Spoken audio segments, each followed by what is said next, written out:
کشتی طوفان میں اس وقت پھنستی ہے جب کہ اس کشتی میں کوئی ایسا شخص بیٹھا ہو جو اپنے مالک کی اجازت کے بغیر بھاگا ہو. ایسا غلام جو مالک کی اجازت کے بغیر بھاگا ہو, اس کے لیے وہ قرآن اندازی کیا کرتے تھے. قرآن ڈالا, حضرت یونس علیہ السلام کا نام نکلایا. ظاہر ہے وہ بھی تو غلام تھے نا اپنے رب کے, بغیر اجازت کے نکلے ہوئے تھے. لوگوں نے کہا نہیں یونس علیہ السلام ہے, یہ تو نیک شریف آدمی ہے, اس نے تو لوگوں کو بھی نیکی کی طرف بلایا, دوبارہ قرآن ڈالا جائے. دوبارہ قرآن ڈالا, پھر یونس علیہ السلام کے نام نکلا. تیسری دفعہ ڈالا, پھر یونس علیہ السلام کے نام نکلا. اب لوگوں نے کہا جی ہماری مجبوری ہے. یونس علیہ السلام کو تو پتہ ہی تھا نا. انہوں نے کہا اب یہ آزمائش آ گئی میرے اوپر. ان کو پھینک دیا سمندر میں. قرآن کہتا ہے بڑی مچھلی نے ان کو نگل لیا. قرآن میں دن نہیں آئے. ہمارے ایک سب کانٹیننٹ میں مشہور ہے کہ 40 دن رہے. تورات میں دن آئے ہیں 3 days and 3 nights. جونا علیہ السلام, جونا کہا جاتا ہے انگلش میں یونس کو. یونس علیہ السلام 3 دن اور 3 رات تک, یعنی کتنے بن گئے وہ 72 گھنٹے بن گئے. اتنی دیر مچھلی کے پیٹ میں رہے, 3 دن اور 3. اور ظاہر مچھلی کے پیٹ میں, ویل مچھلی کے پیٹ میں رہے, اور پیٹ میں بھی ظاہر ہے وہ میدے میں ساری گرمائش ہوتی ہے. پورا جسم ان کا, یعنی وہ تو اللہ نے ان کو زندگی دی, وہاں تو آکسیجن بھی کوئی نہیں تھی, وہ تو مرزانہ طور پہ ہی زندہ رہے. بہرحال جسم پہ اثرات آئے ان کے, اور وہاں پہ انہوں نے پھر یہ دعا مانگی, لا الہ الا انت سبحانک انی کنت من الظالمین. بس یہ پڑھتے رہے. اللہ تعالیٰ ہے ہمیں اندھیروں میں اس نے پکارا, اور اللہ نے دیکھے ان اندھیروں میں بھی اپنے اس بندے کی ندا کو سنا. کذالک ننجی المؤمنین, اسی طریقے سے ہم مومنین کو بھی نجات دیں گے جو ہمیں پکارے گا. اور یہاں پہ وہ کہتے ہیں آیت کریمہ بڑا گرم ہوتا ہے جی, وضو کر کے بیٹھو, خوشبو لاؤ. حالانکہ جس شخص نے یہ پہلی دفعہ پڑھا ہے اس نے خوشبو والی جگہ پہ نہیں پڑھا. مچھلی کے تعفن والی سب سے زیادہ جگہ میدے ہی ہوتی ہے. میدے میں ہی سارا تعفن ہوتا ہے. یہ ڈکار آپ جتنے لیتے ہیں سب کچھ گیسیں ساری میدے میں ہی ہوتی ہیں. اللہ کے ذکر کے لیے کوئی پروٹوکول نہیں. صحیح مسلم میں حدیث ہے کہ نبی علیہ السلام حالت جنابت میں بھی اما عائشہ کہتی ہیں اللہ کو یاد کرتے تھے.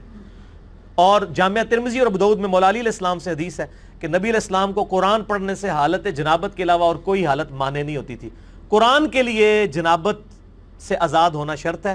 بغیر وضو کے بھی قرآن پڑھ سکتے ہیں, اور باقی اذکار تو جنابت کی حالت میں بھی آپ پڑھ سکتے ہیں. قرآنی دعائیں بھی پڑھ سکتے ہیں قرآن کی نیت کے بغیر, جسٹ ذکر کے طور پہ, کیونکہ آپ جتنے ذکر کر رہے ہیں وہ تو بھی قرآن میں ہے نا. اللہ اکبر بھی تو قرآن کا حصہ ہے, سبحان اللہ بھی ذکر ہے, لیکن اس وقت آپ ذکر کی نیت سے نہیں بلکہ دعا کی نیت سے پڑھتے ہیں. ربنا آتینا فی الدنیا پڑھے, لا الہ الا انت سبحانک انی کنت من الظالمین بے شک پڑھے حالت جنابت میں.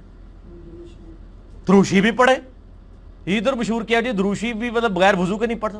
یار آپ لوگوں نے کیا باتیں مشہور کی ہیں اللہ کے بندو, یہ ساری جذباتی ڈاکٹرائنز ہیں. ٹھیک ہے جی, دروشی پہ میرا مسئلہ نمبر 56. اور میں آپ کو بتاؤں یہ وہ ڈاکٹرائن ہے جو ہمارے علماء نے کتابوں میں بھی نہیں لکھی ہوئی, صرف عوام کو پٹیاں پڑھانے کے لیے. کچھ ایسے جھوٹ ہیں جو ان کو اتنی شرم آئی کہ کتابوں میں بھی نہیں ہے, صرف پبلک کو پٹی پڑھانے کے لیے. جیسے جی وہ بت رکھ کے آتے تھے اس لیے رفع الیدین ہوتا تھا. اب یہ اتنا بڑا جھوٹ تھا کہ کتاب میں نہیں لکھا انہوں نے. بہرحال یہ ان کی جو جعلی اور کمزور روایتیں ان سے زیادہ کارآمد ہے. عام آدمی کو یہی پتا ہے کہ جی وہ جی بت رکھ کے آتے سن, چل گیا, شڑول چھوڑی, شڑول چل گئی ہے, دوسری چیز نہیں چلی. اور پھر ہم بھی پھر اس کا جواب پھر شڑول سے ہی دیتے ہیں, اینٹی وینم پھکی الزامی جواب. اچھا ہم کہتے ہیں اچھا یار یہ منع ہو گیا تھے عید دی نماز پڑھی جائے کہتے ہاں تو عید ہی بار بار کر دو.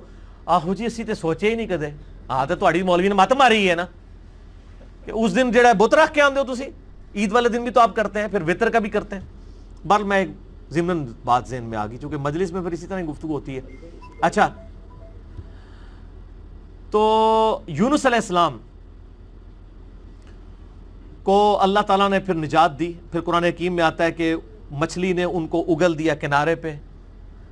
وہاں اللہ نے قرآن حکیم میں آتا ہے ان کے لیے کدو کی بیل اگا دی. ظاہر ہے کہ جسم پورا ایک وہ اثرات کی وجہ سے جسم کے اوپر نئی ایک کھال ان کی اگی, دوبارہ سے ان کے سارے معاملات ہوئے, اور اللہ تعالیٰ نے ان کو ایک نئی زندگی دی اور ان پہ عطا فرمایا.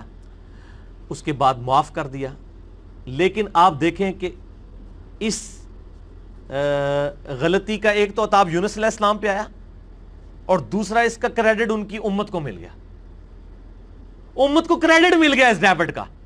اور سورہ یونس جس کا نام ہی سورہ یونس ہے, اس میں حضرت یونس علیہ السلام کا نام آیا ہے. اللہ تعالیٰ فرماتا ہے کبھی ایسا نہیں ہوا کہ کسی قوم پہ عذاب آ کا فیصلہ ہو جائے اور وہ عذاب ان سے ٹل جائے, الا قوم یونس, سوائے قوم یونس کے, کہ یونس علیہ السلام کی قوم سے یہ عذاب ٹل گیا. کیوں؟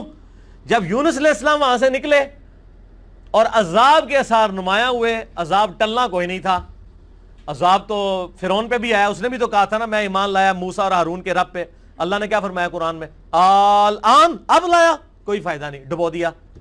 یہاں پہ بھی جب عذاب سامنے آیا نا, پوری قوم یونس تقریباً 1,00,000 اور اس سے چند زائد لوگ تھے, سارے کے سارے سجدے میں گر پڑے. انہوں نے کہا یا اللہ معاف کر دے, معاف کر دے,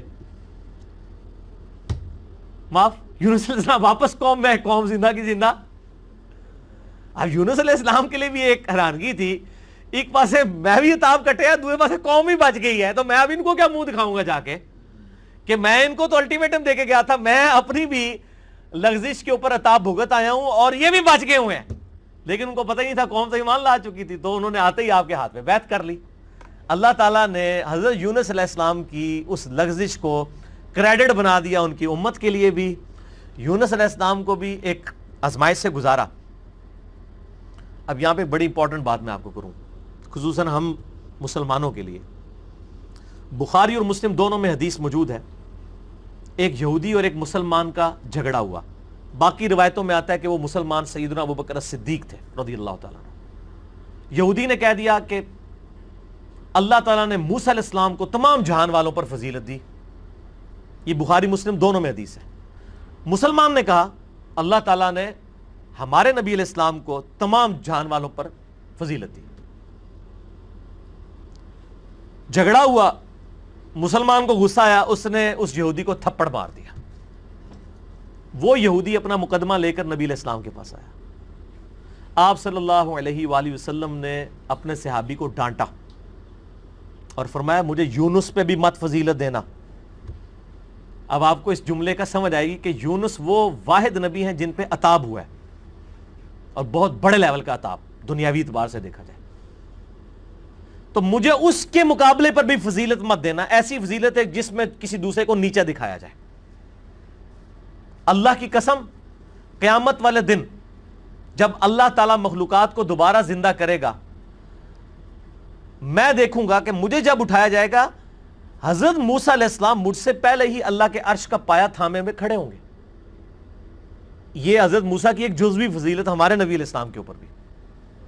نبی علیہ السلام فرماتے ہیں مجھے تو یہ نہیں پتا کہ ان پہ قیامت کی بے ہوشی طاری نہیں ہوئی, یا اللہ تعالیٰ نے انہیں مجھ سے پہلے زندہ کر لیا قیامت والے دن, یا اس بے ہوشی کے سبب جو دنیا میں اللہ کی تجلی کی وجہ سے بے ہوش ہوئے, اللہ تعالیٰ نے ان پہ قیامت کی بے ہوشی طاری نہیں کی ہے. جزوی فضیلت ہو سکتی ہے. بخاری میں حدیث ہے کہ قیامت والے دن سب کو برہنہ اٹھایا جائے گا, سب سے پہلے حضرت ابراہیم علیہ السلام کو لباس پہنایا جائے گا. اب یہ ابراہیم علیہ السلام کی جزوی فضیلت ہے تمام پیغمبروں پہ.